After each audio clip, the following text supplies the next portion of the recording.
Berarti lipat ya contohnya ya? Iya. Ya.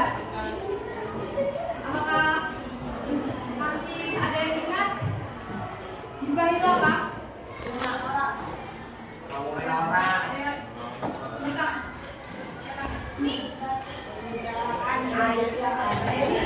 Angkat tangan. Ini kan tadi mau apa?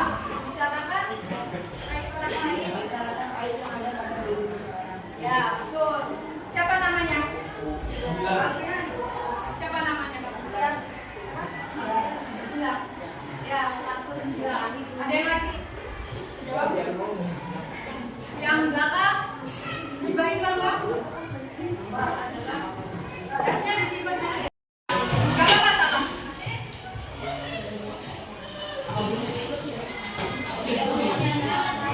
Ya, betul. Coba yang lain siapa? Satu, ya, satu. Yang belakang coba yang cowok. Yang cowok. Bagaimana cara kita menghindari perbuatan hibah? Tobat. Ya. Bagaimana cara kita menghindari perilaku hibah, yaitu dengan yang pertama memilih teman. Jadi seorang muslim itu wajib memilih teman. Jadi harus bisa memfilter teman. Misalkan nih kita punya teman yang gampang hibah, kita bakal sama orang itu. Nah, itu tadi sedikit ulasan tentang ghibah. Yang selanjutnya kita akan membahas tentang rukhsah. Halaman 190. Ada buku sama sekali? Enggak bagian. Enggak bagian. Itu cuma satu, Kak. Cuma satu ya, cuma satu. Itu dia bagian sendiri. Biasanya kita ganti-ganti ya. Injil kelas 7A kalau kelas 7. Ya, sekarang kita akan membahas tentang rukhsah. Jadi rukhsah itu apa sih? Ada yang tahu rukhsah itu apa?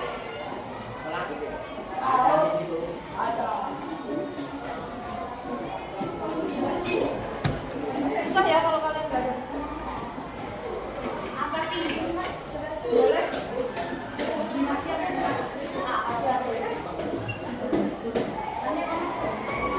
Berapa gitu?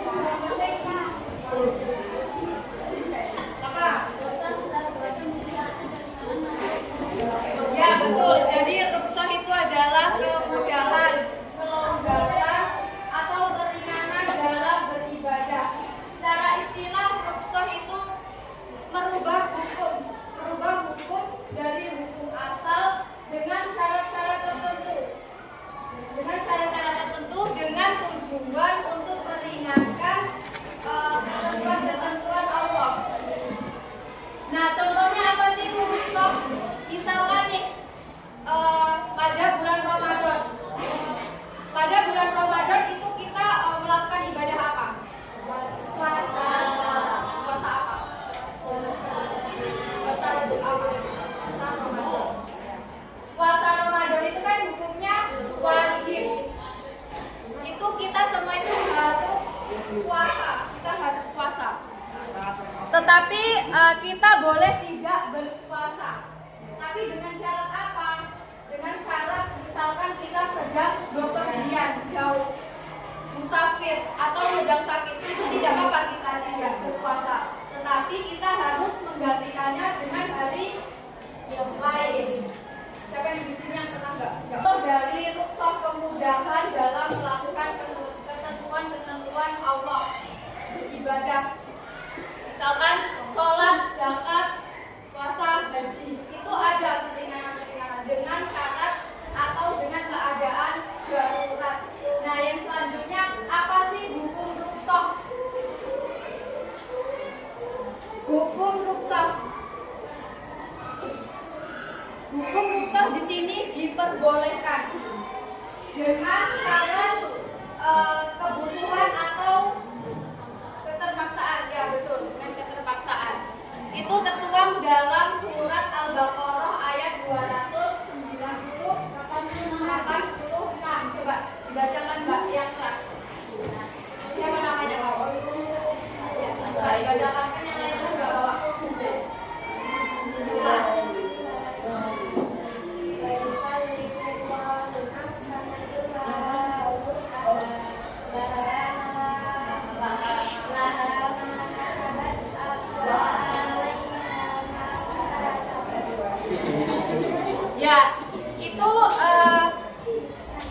Artinya Allah itu memberikan beban kepada kita, kepada hambanya itu sesuai dengan kesanggupannya, tidak melebihi batas apa? Batas apa bisa? Tidak melebihi batas kesanggupannya. Betul ya? Apa? Ada yang namanya Dava nggak? Dava. Kenapa?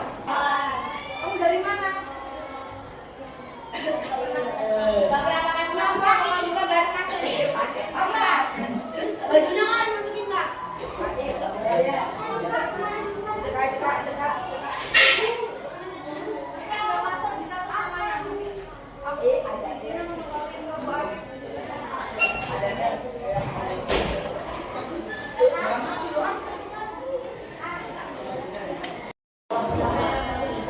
Selanjutnya, apa saja alasan seseorang itu diperbolehkan untuk melakukan rukhsah?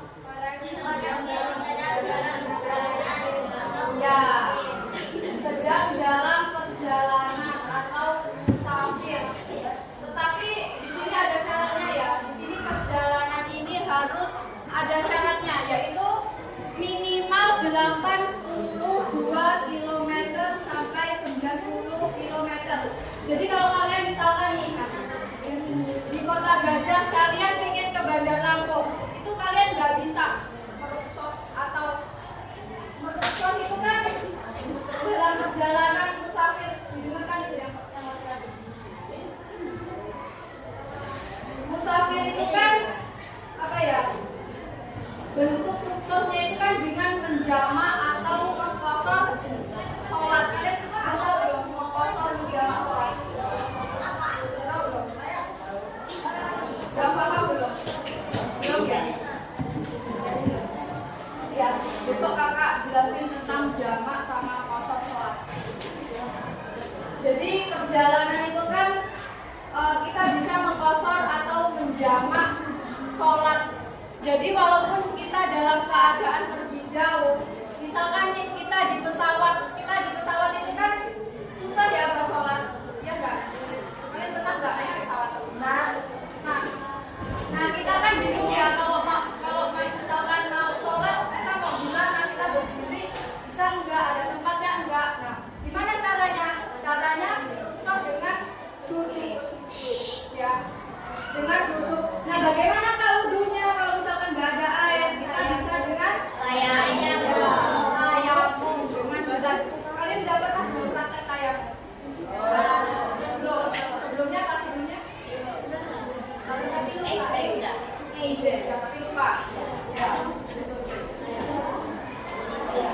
Jadi musafir ini ada syaratnya untuk bisa sholat berjamaah, sholat itu dengan minimal 82 km sampai 90 km.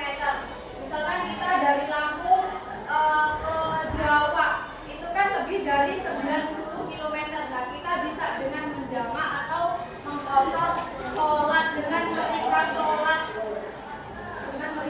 atau dengan mengumpulkan sholat, jamak sholat, menggabungkan. Misalkan sholat zuhur ke sholat asar, misalnya nih kita nggak bisa sholat asar. Nah, kita bisa melakukan sholat asar ini ke zuhur. Karena kita ke zuhur itu misalkan kita berhenti ke sebuah masjid. Yang selanjutnya acara kemana? Lagi datang malam pulang kelas malam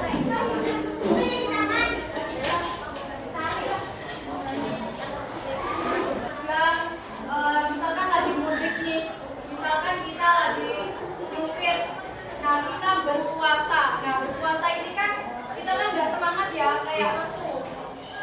Namanya puasa kan nggak makan, kita nggak ada energi. Nah ketika kita misalkan nyetir nih, terus kita puasa, kita nggak ada semangat, itu kan bisa membahayakan nyawa kita sendiri. Iya, karena kita nggak fokus, nggak konsentrasi, makanya kita diperbolehkan untuk tidak berpuasa, tapi harus diganti pada hari lain.